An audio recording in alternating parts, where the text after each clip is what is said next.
Hello hi friends, good morning. ఇది నిన్నటి video అండి. సో నిన్నైతే నాకు అస్సలు ఒంట్లో బాగాలేదు, అందుకే నిన్నైతే నేను ఏమీ చేయలేదండి. అలా రెస్ట్ తీసుకుంటూనే ఉండేను. సో ఈరోజు మార్నింగ్ అయితే ఇంకా లేచేసరికి ఇంకా నిన్నటి వీడియో ఎడిటింగ్ చేయాలని కొంచెం లేట్గా అయితే ఈరోజు పోస్ట్ చేశాను. సో మా పండు కోసం అయితే ఈవినింగ్ స్నాక్స్ అయితే ఏమీ చేయలేదండి. బ్రెడ్ ఏమో ఇలాగా టోస్ట్ చేసి అండ్ టమాటో సాస్ అయితే ఇచ్చేసాను. సో తనైతే ఓన్లీ ఒకటే తిన్నాడు. మా కోసం అయితే ఇంకా బయట నుంచి అయితే ఫ్రైడ్ రైస్ తెచ్చుకున్నామండి, ఎగ్ ఫ్రైడ్ రైస్. అది కొంచెం లైట్గా తిన్నానండి, ఎందుకంటే బయట ఫుడ్ అస్సలు తినకూడదని ఫిక్స్ అయిపోయాను.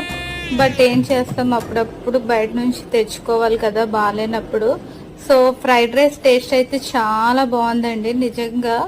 ఎగ్ ఫ్రైడ్ రైస్ ఇది. నాకు చికెన్ అయితే అస్సలు ఇష్టం ఉండదు, ఎప్పుడు ఎగ్గే తింటాను. సో మా పండు